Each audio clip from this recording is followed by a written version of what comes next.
Pablo Escobar a créé l'industrie de la cocaïne. Il a mis au point un réseau de distribution qui lui a permis d'amasser plusieurs millions de dollars. Sa survie dépendait de la terreur qu'il savait inspirer. Il a ainsi fait des choses abominables.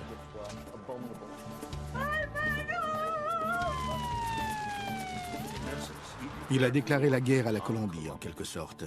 Et la Colombie lui a déclaré la guerre. Il était vindicatif et n'oubliait jamais un affront. Lorsque quelqu'un s'opposait à lui, il lui rendait l'appareil et se montrait impitoyable. C'est le criminel le plus brutal et le plus insensible que le monde ait jamais connu.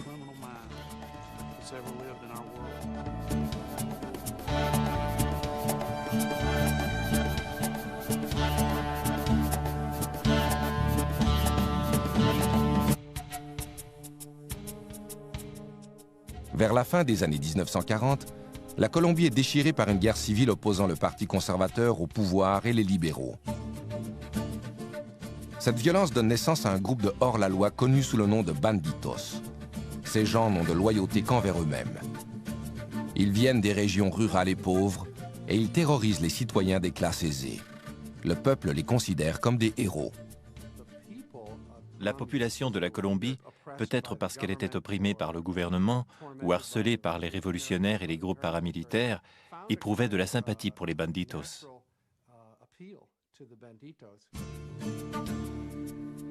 Ces hommes sont une source d'inspiration pour le jeune Pablo Emilio Escobar Gaviria.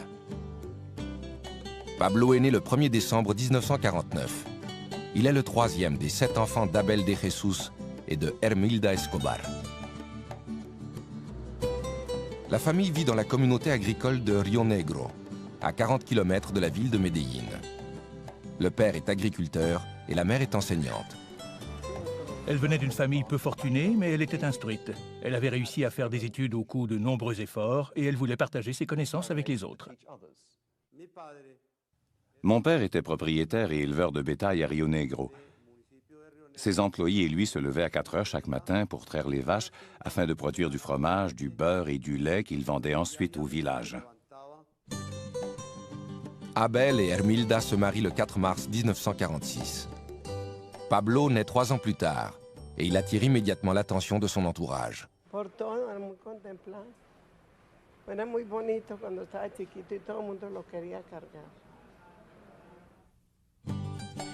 Lorsque Pablo entre à l'école, sa mère est devenue la principale source de revenus de la famille. Et c'est elle qui dirige la maisonnée. Elle enseigne à ses enfants la valeur de l'éducation et la charité. Elle était une bonne mère, une mère traditionnelle. Pablo, ainsi que ses frères et sœurs, étaient beaucoup plus attachés à elle qu'à leur père Abel. Nos parents nous ont tous deux donné de précieux enseignements. Ils nous ont appris à travailler très fort et surtout, ils nous ont appris à tenir parole.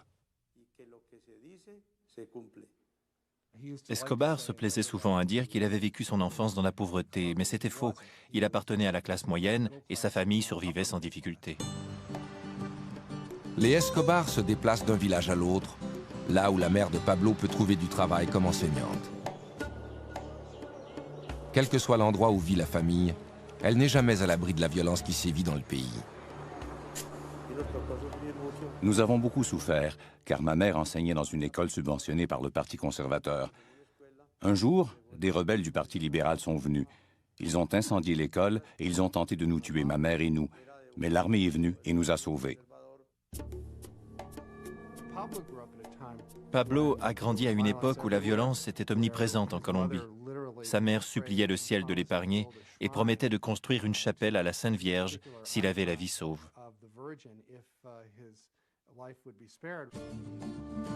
Comme la plupart des enfants colombiens, Pablo adore les récits relatant les exploits des banditos qui sillonnent le pays.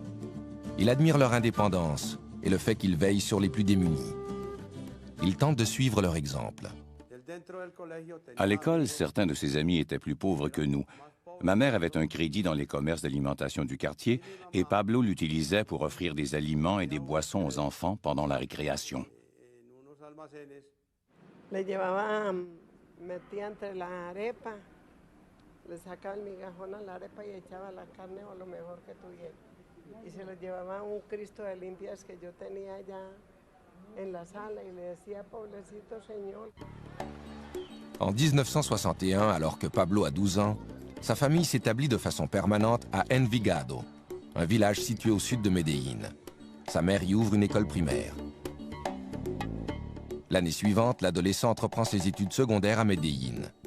Il se tient avec un groupe d'élèves qui appuient les politiques gauchistes et la révolution cubaine, survenue quelques années plus tôt.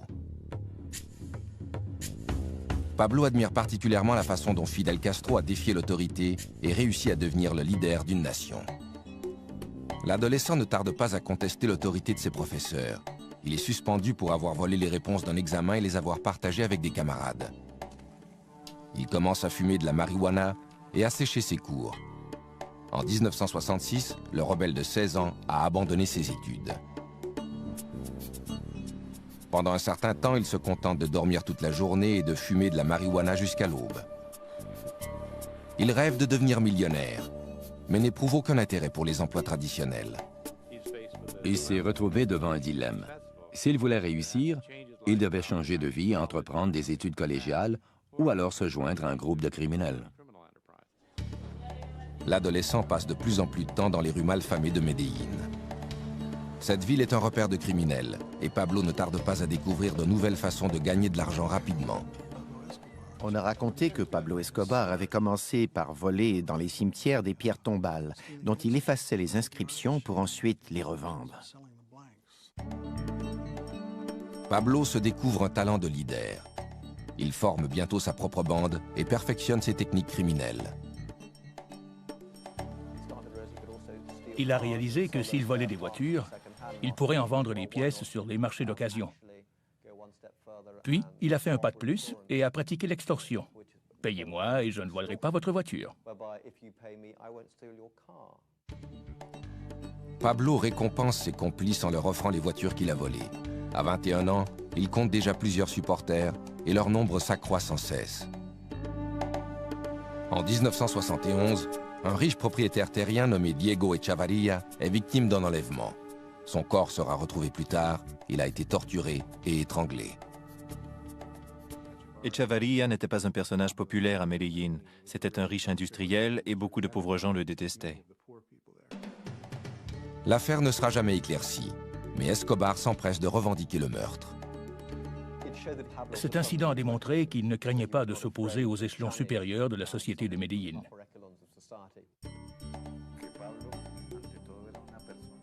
Pablo était un être très charismatique. Il avait beaucoup d'assurance et il était extrêmement convaincant. Il avait un ego démesuré. La mort d'Echavarria réjouit les pauvres de Medellín. Il commence à surnommer Escobar El Doctor. C'est une marque de respect. Pendant que la réputation d'Escobar s'étend en Colombie, un changement social important se produit aux États-Unis. Au cours des années 60, la marijuana a été très populaire chez les jeunes Américains. Mais la génération du moi des années 70 recherche une drogue plus dure et plus stimulante. La cocaïne devient rapidement la drogue de l'heure en Amérique. Elle permettra bientôt à Pablo Escobar d'édifier son empire criminel.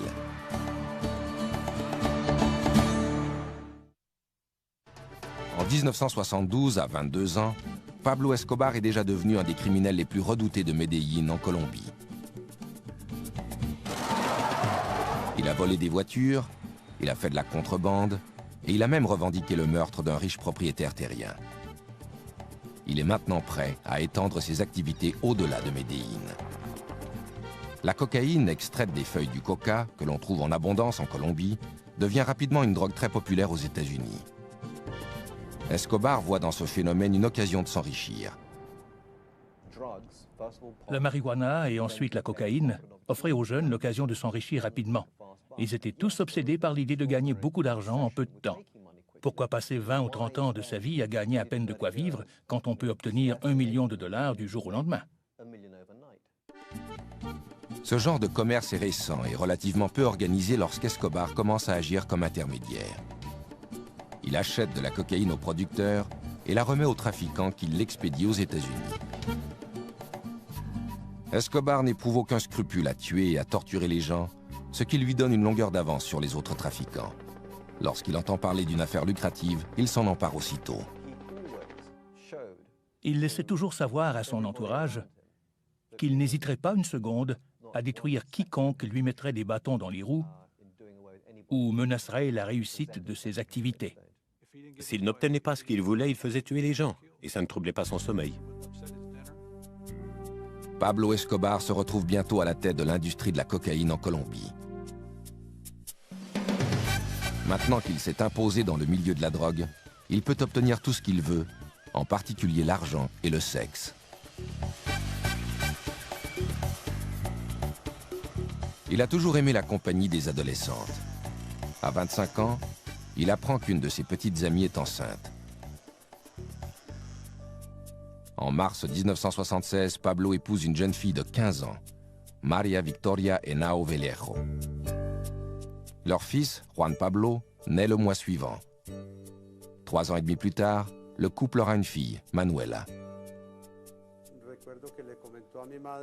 Il a dit à ma mère qu'il était très heureux et fier d'être le premier de la famille à lui donner un petit-fils. Il pensait et se comportait comme un criminel. Mais il aimait beaucoup sa famille. Il se montrait respectueux envers sa mère. Il veillait sur ses frères et sa femme et ses enfants étaient tout pour lui. Ce n'était pas un bon père au sens traditionnel du terme. Il trompait ouvertement sa femme et il avait des maîtresses partout où il allait. Mais en même temps, il se voyait comme un chef de famille et un père aimant. Et il éprouvait une véritable affection pour sa femme et ses enfants. Le trafic de stupéfiants d'Escobar progresse si rapidement en Amérique du Sud qu'il commence bientôt à expédier lui-même la drogue aux États-Unis. Un de ses associés, Carlos Leder, met au point un système de contrebande innovateur. Il a eu l'idée d'organiser un réseau de transport pour la cocaïne. Il a établi un point de transbordement dans un îlot des Bahamas. Il y a fait aménager des pistes d'atterrissage, des postes de ravitaillement et un hôtel offrant toutes les commodités. Pablo s'assure qu'aucun narcotrafiquant n'expédie de cocaïne hors de la Colombie sans son autorisation. Il exige une commission de 35% sur chaque cargaison et garantit son arrivée à destination sans encombre. Grâce aux sommes d'argent de plus en plus importantes qui lui sont versées, il construit ses propres laboratoires de transformation de la cocaïne. À l'été 1976, Escobar et 3 autres narcotrafiquants forment ce qui deviendra le cartel de Medellín. Le cartel avait une infrastructure à une époque où personne n'en avait. Pour expédier la cocaïne, il fallait des avions et un réseau de distribution. Ils avaient une entreprise qui prenait sa source dans la jungle et s'étendait jusqu'au coin de rue des villes américaines. À 29 ans, Pablo Escobar est le chef incontesté du groupe. Il offre des pots de vin à des juges, à des politiciens et à des policiers pour permettre à son entreprise de prospérer. Il a recours à l'intimidation et à la violence chaque fois que c'est nécessaire. Le mot d'ordre qui régit ses activités est « plata o plomo », l'argent ou le plomb. Tu acceptes l'argent ou tu meurs. Et dans presque tous les cas, plata o plomo, les gens choisissaient l'argent. C'est le propre de la nature humaine. Escobar consacre toutes ses énergies à son empire. Contrairement à ceux qui travaillent pour lui, il consomme rarement la poudre blanche dont il fait le commerce. Il avait la réputation de consommer très peu de cocaïne. Il avait tendance à traiter avec mépris les gens qui avaient une dépendance à cette drogue. En 1979, le cartel de Medellín contrôle plus de 80% de l'industrie américaine de la cocaïne, évaluée à plusieurs milliards de dollars. Pablo Escobar est maintenant un homme très riche.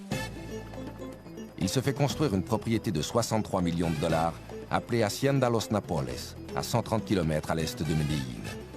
Le petit avion qui a été utilisé pour expédier sa première cargaison de cocaïne est exhibé fièrement à l'entrée du domaine de 3000 hectares. L'immense propriété comprend 20 lacs artificiels, une piste d'atterrissage, un héliport, 6 piscines et un jardin zoologique peuplé d'animaux exotiques. Il ne savait pas quoi faire avec son argent. Alors il a aménagé un immense jardin zoologique peuplé de centaines d'animaux comme des éléphants, des rhinocéros et des girafes. Pablo a fait des efforts pour partager son opulence avec le peuple. Les gens venaient en autobus de Medellín pour visiter sa propriété. Conscient que sa réputation de criminel grandit, Escobar commence à se comparer à d'autres hors-la-loi légendaires. Il achète une berline criblée de balles des années 30 et affirme qu'elle a appartenu à Bonnie et Clyde. Il lui arrive même parfois de se costumer comme son héros, le révolutionnaire mexicain Pancho Villa. Pablo était fasciné par ce... La jeune fille qui court le plus vite repart avec une voiture toute neuve.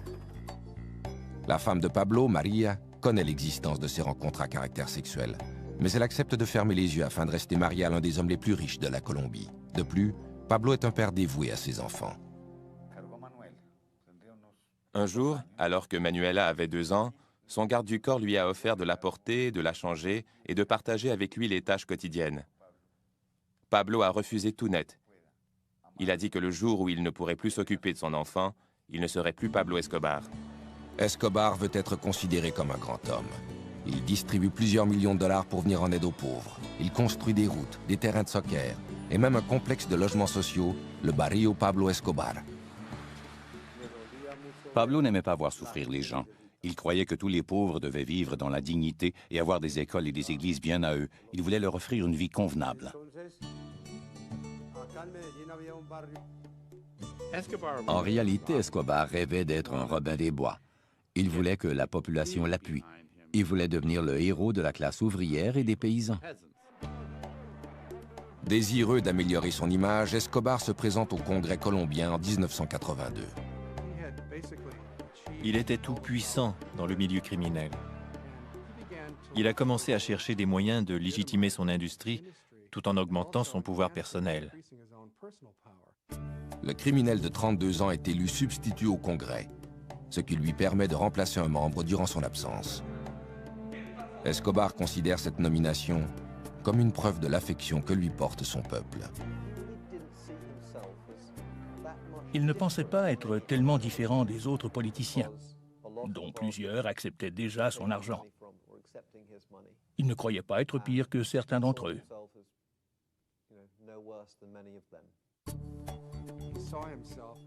Il se considérait comme un grand homme, et son argent lui permettait de réaliser ses désirs les plus extravagants.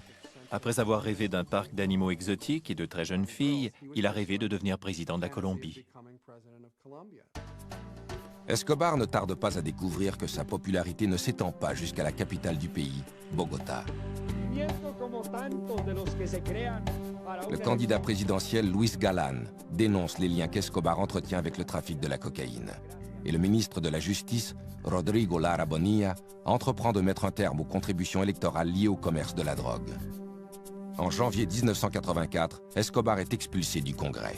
Sa carrière politique est terminée, mais il n'a pas l'intention de s'éclipser discrètement. 3 mois plus tard, il fait assassiner Bonilla. Ce meurtre a été commis selon la tradition du cartel. 2 hommes, dont l'un était armé d'une mitraillette, sont arrivés à motocyclette. La moto s'est approchée de la limousine de Rodrigo Lara Bonilla, qui était immobilisé à un feu de circulation. Le type assis à l'arrière a sorti son arme, il a fracassé la glace de la voiture et lui a fait exploser le crâne. Les gens ont réalisé que cet homme venait de tuer un membre du cabinet. L'assassinat de Bonilla a été une étape importante dans l'escalade du terrorisme exercé par Escobar pour obliger la Colombie à se soumettre. Pendant que la Colombie combat le terrorisme financé par les narcotrafiquants, les États-Unis entreprennent leur propre guerre contre les stupéfiants.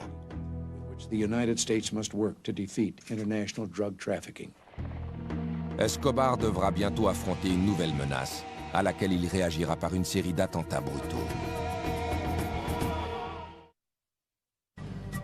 Vers le milieu des années 80, l'empire de la cocaïne de Pablo Escobar tient la nation colombienne à sa merci. 4000 km plus au nord, le président des États-Unis a déclaré la guerre aux stupéfiants. Il en a fait un mandat prioritaire de son administration. Les États-Unis exerçaient de plus en plus de pression sur la police, l'armée, le gouvernement et le système judiciaire colombien afin de mettre fin au trafic des stupéfiants. Le gouvernement colombien accepte de laisser les États-Unis extrader les trafiquants qui expédient de la drogue en Amérique. Lorsqu'ils étaient arrêtés et condamnés en Colombie, ils étaient rapidement libérés. De toute façon, ils pouvaient continuer à diriger leur commerce de narcotiques pendant qu'ils étaient en prison. Ils savaient qu'ils ne seraient pas traités de la même façon aux États-Unis. S'ils comparaissaient devant un tribunal américain, ils auraient un procès, ils seraient condamnés et ils croupiraient dans une vraie prison. Ce serait alors la fin de leur entreprise. Ils avaient l'habitude de dire « Je préfère une tombe en Colombie qu'une cellule aux États-Unis ». En novembre 1985, Escobar et d'autres trafiquants de drogue décident d'unir leurs efforts et de montrer au gouvernement qu'ils n'ont pas l'intention de se laisser intimider. Escobar fait appel à un groupe de guérilleros de gauche pour lancer un assaut contre le palais de justice qui abrite la Cour suprême de la Colombie.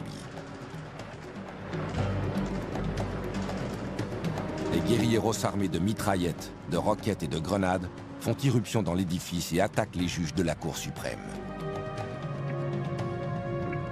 L'armée colombienne riposte avec des chars et des troupes d'assaut.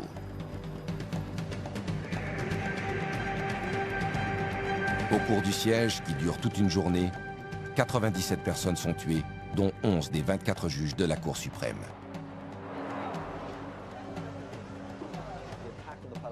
L'assaut livré contre le palais de justice a été un autre moment décisif dans l'histoire de la Colombie. Il a eu un impact à long terme, car il a terrorisé le système judiciaire. Il l'a privé de plusieurs magistrats qui étaient de bons hommes, courageux et dotés d'un sens moral. Les guérilleros détruisent en outre les documents d'extradition. Ils ont réussi à convaincre la population colombienne que ces actes de terrorisme étaient attribuables à l'extradition. L'année suivante, la Cour suprême de la Colombie annule le traité autorisant l'extradition. Mais quelques jours plus tard, le traité est rétabli par le nouveau président de la Colombie, Virgilio Barco. Pablo Escobar craint à nouveau d'être déporté aux États-Unis. Il se fait construire des refuges un peu partout en Colombie. Il parvient à devancer les représentants de la loi grâce aux informations que lui fournissent les hauts fonctionnaires qu'il soudoie et les paysans qui lui restent fidèles. Ils alertaient Escobar aussitôt qu'ils apercevaient un hélicoptère ou qu'ils voyaient s'approcher un véhicule de police, ce qui lui donnait tout le temps voulu pour prendre la fuite.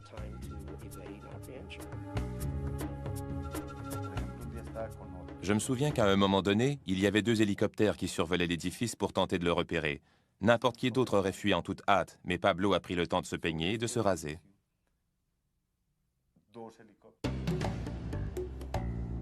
En 1989, alors qu'il est en fuite depuis plus de 3 ans, Escobar tente de conclure une entente avec le gouvernement colombien. Il accepte de se livrer aux autorités à une condition, celle de ne pas être extradé en Amérique. Le gouvernement refuse. Pablo n'apprécie pas cette réponse. Le 18 août, le candidat favori de la campagne présidentielle, Luis Galán, doit prononcer un discours à l'occasion d'une assemblée électorale. Luis Carlos Galán était en quelque sorte le John F. Kennedy de la Colombie. Le peuple l'aimait beaucoup. Il était opposé à la drogue et favorable à l'extradition. Et l'extradition était un sujet de préoccupation constant pour Escobar. Au moment où Galán va prendre la parole, il est abattu par un des tueurs d'Escobar. Cet assassinat bouleverse toute la nation. Les Colombiens ont réagi comme la population des États-Unis l'aurait fait. Un candidat présidentiel très populaire avait été abattu et ils savaient qui était responsable de ce meurtre. Ils ont commencé à considérer cet individu non seulement comme un criminel ou un hors-la-loi, mais aussi comme un ennemi de l'État. Mais Escobar n'en a pas terminé avec le terrorisme. 3 mois plus tard, le 27 novembre, il fait placer une bombe dans un avion de la compagnie Avianca. Le successeur de Luis Galán, le candidat présidentiel César Gaviria, doit voyager à bord de cet appareil. 3 minutes après le décollage de Bogota, l'avion explose, tuant les 107 personnes qui se trouvent à bord.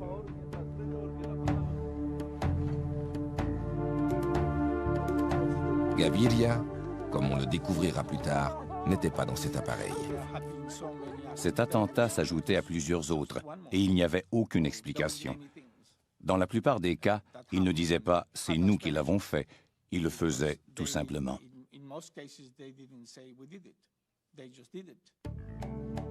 Pablo Escobar était peut-être un monstre de plusieurs façons, mais il n'était pas stupide et il n'était pas fou. Il ne faisait jamais rien sans raison.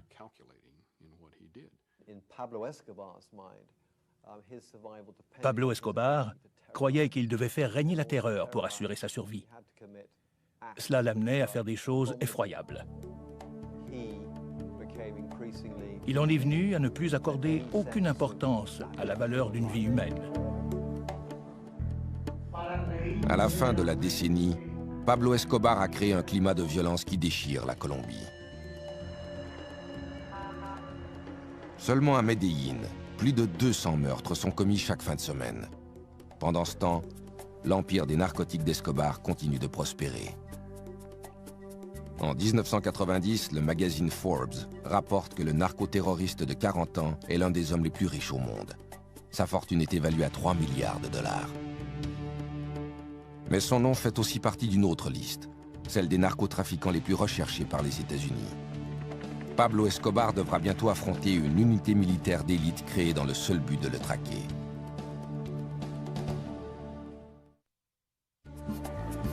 En 1990, le narcotrafiquant milliardaire Pablo Escobar est devenu l'homme le plus redouté de la Colombie et le criminel le plus célèbre au monde. Pour tenter de mettre un terme à ses activités, le gouvernement colombien forme une équipe d'intervention spéciale connue sous le nom de Bloc de recherche. Cette équipe se voit confier la mission de capturer Escobar. Elle était organisée par le gouvernement colombien et regroupait les meilleurs policiers des groupes d'élite, des représentants de l'armée et des services secrets, ainsi que des enquêteurs du ministère public. Le bloc de recherche bénéficie également d'un appui de taille, une équipe d'experts en surveillance venue des États-Unis. Ils survolaient la région dans des petits appareils qui ressemblaient à des avions privés Beechcraft, mais qui étaient en réalité des avions espions de 50 millions de dollars. Des antennes et des dispositifs d'écoute leur permettaient de détecter toutes les communications électroniques échangées dans la région. L'équipe de surveillance est souvent horrifiée par la brutalité d'Escobar, qui se manifeste même pendant ses appels téléphoniques à sa famille. Au cours d'une conversation qui a été interceptée, il parlait à sa femme et il lui disait combien il l'aimait, pendant qu'à l'arrière, on entendait un individu hurler. Il essayait sans succès de couvrir le combiné et il criait « Mettez-lui quelque chose sur la bouche ». Puis il continuait de dire à sa femme combien elle lui manquait. Escobar ne reste jamais longtemps au même endroit. Mais lorsque la police colombienne et le bloc de recherche tuent certains de ses associés, le baron de la drogue comprend qu'il ne pourra leur échapper indéfiniment. Il élabore alors un plan. 3 semaines après l'entrée en fonction du nouveau président César Gaviria, en août 1990, les acolytes d'Escobar kidnappent des membres de certaines familles fortunées de la Colombie. Pablo espère que ces familles exigeront que le gouvernement mette fin à l'extradition, ce qui lui éviterait d'être envoyé aux États-Unis pour y subir son procès. Il a enlevé des enfants et menacé de les tuer. Il espérait que certains membres en vue de ces familles, qui avaient déjà été présidents ou leaders politiques, fassent pression sur le gouvernement pour que leurs héritiers puissent être libérés sains et saufs. Le stratagème d'Escobar porte fruit. Pour mettre fin aux enlèvements, le gouvernement déclare l'extradition illégale. Assuré désormais de ne plus être extradé aux États-Unis, Escobar se rend aux autorités le 19 juin 1991. Il a conclu une entente avec César Gaviria, la plus avantageuse de tous les temps pour un criminel. Il a accepté de reconnaître sa culpabilité à un crime relativement mineur. En échange de cet aveu, tous les crimes qu'il avait commis par le passé lui seraient pardonnés. Nous avons tenté de lui démontrer que s'il décidait d'avouer certains crimes, il allait se retrouver en prison, en sécurité. Nous avons sous-estimé le degré de corruption et d'intimidation dont Escobar était capable. Le gouvernement colombien et César Gaviria ont fait la manchette des quotidiens américains en annonçant qu'ils avaient arrêté Pablo Escobar. Ils n'ont cependant pas précisé que la prison avait été construite selon les spécifications d'Escobar et qu'il avait lui-même choisi ses gardiens ainsi que les prisonniers qui allaient l'accompagner. La prison, appelée la cathédrale, est construite à flanc de montagne, dans le paysage verdoyant d'Envigado, à proximité des amis et de la famille d'Escobar. À son arrivée, le complexe ressemble davantage à un club sportif qu'à une prison. Il y a fait aménager un terrain de soccer et il a fait construire une discothèque où il accueillait des amis et des femmes pour faire la fête. C'était une farce monumentale. Le plus incroyable, c'est que la police nationale colombienne, dont faisait partie le bloc de recherche du colonel Martinez, n'était pas autorisée à s'approcher à moins de 20 km de la prison. Escobar va et vient comme il l'entend. Il assiste à des matchs de soccer à Medellín et fréquente les boîtes de nuit d'Envigado. La femme et les enfants d'Escobar lui rendent visite régulièrement. La cathédrale leur offre tous les conforts du foyer, y compris une maisonnette construite expressément pour sa fille de 11 ans, Manuela. La sentence d'emprisonnement prononcée contre Escobar est une plaisanterie. Mais le gouvernement a réussi à rassurer la population. Il lui a donné ce qu'elle réclame, la fin de la terreur. Jusqu'à un certain point, Gaviria a réalisé le vœu le plus cher des Colombiens en mettant un terme à ce cycle de violence. Pendant toute son incarcération, Escobar continue de diriger son entreprise de trafic de cocaïne évaluée à plusieurs milliards de dollars. Et il est plus impitoyable que jamais. Il a entendu dire que des membres du cartel de Medellín profitaient du fait qu'il n'était pas constamment en liberté pour le voler.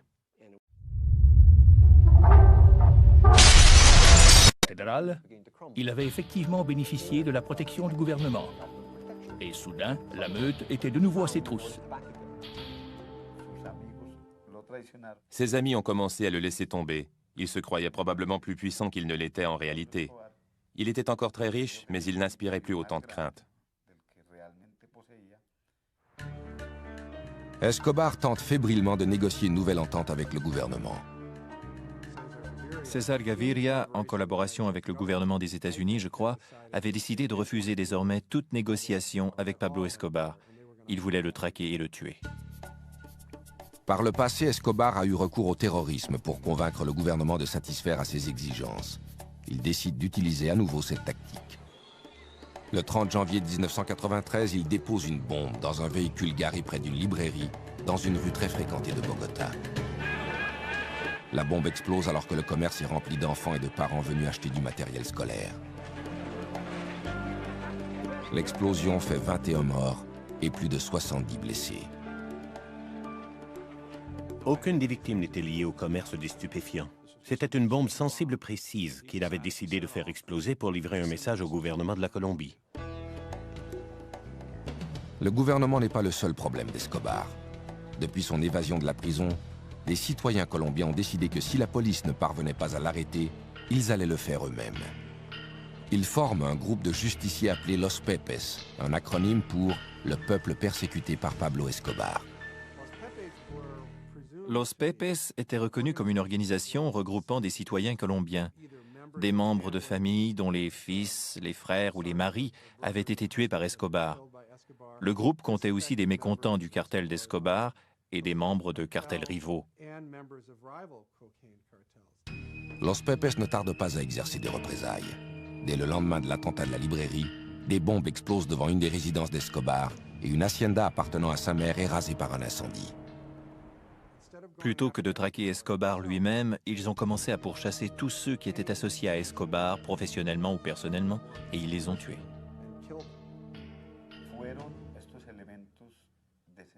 Pablo a commencé à douter de sa propre sécurité.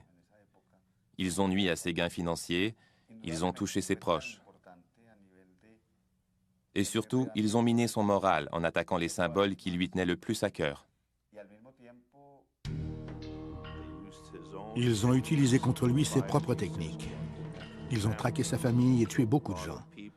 Ils ont brûlé des ranchs et tué ses chevaux évalués à plusieurs millions de dollars. L'ennemi numéro 1 de la Colombie se fait rendre la monnaie de sa pièce.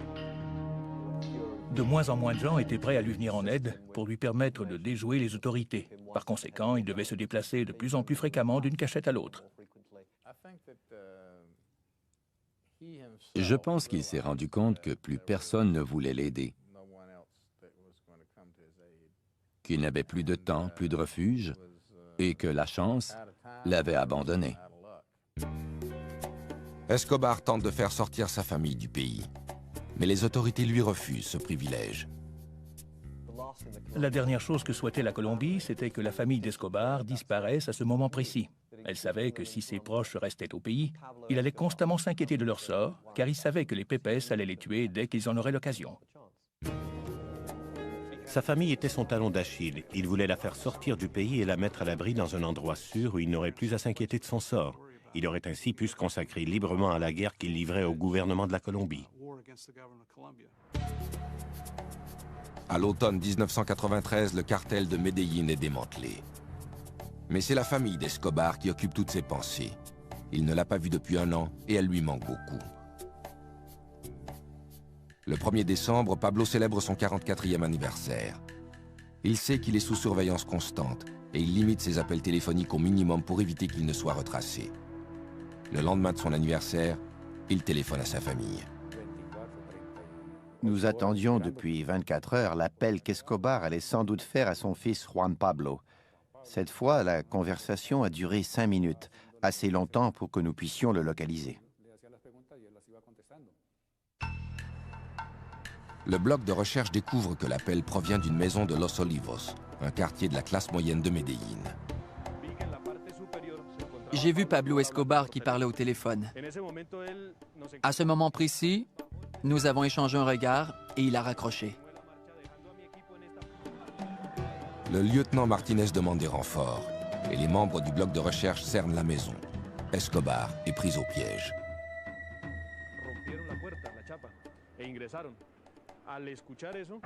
Ils ont enfoncé la porte et pénétré dans la maison. Le garde du corps de Pablo, El Limón, est alors apparu à la fenêtre là-haut et il est sorti en faisant feu sur les policiers. Il a été touché et il est tombé sur le sol. Escobar est sorti par la fenêtre avec une arme dans chaque main. Il tira à l'intérieur et à l'extérieur en hurlant des injures à la police. Il a retiré ses pantoufles et sauté sur le toit. Nos balles l'ont atteint alors qu'il tentait de se relever.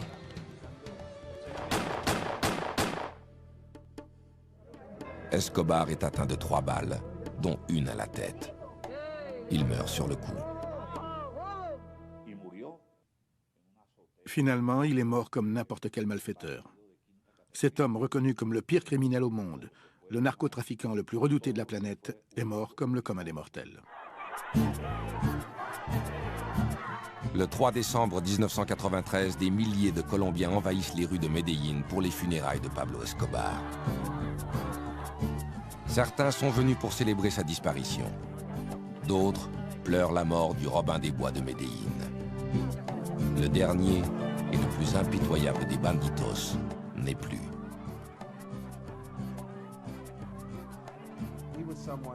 Le peuple colombien le craignait et n'éprouvait pas tellement de respect pour lui, mais en même temps, il était l'un des Colombiens les plus réputés et les plus prospères de tous les temps. Quand il a finalement été traqué et tué, je crois que la fierté nationale s'en est un peu ressentie. Demandez aux chauffeurs de taxi, allez dans les quartiers modestes et parlez-leur de l'image que Pablo a laissée à Medellín. Ils vous diront tous que c'est une excellente image, très positive. Je n'ai jamais connu de criminel aussi endurci depuis. C'est probablement l'homme le plus brutal et le plus impitoyable qui ait jamais existé.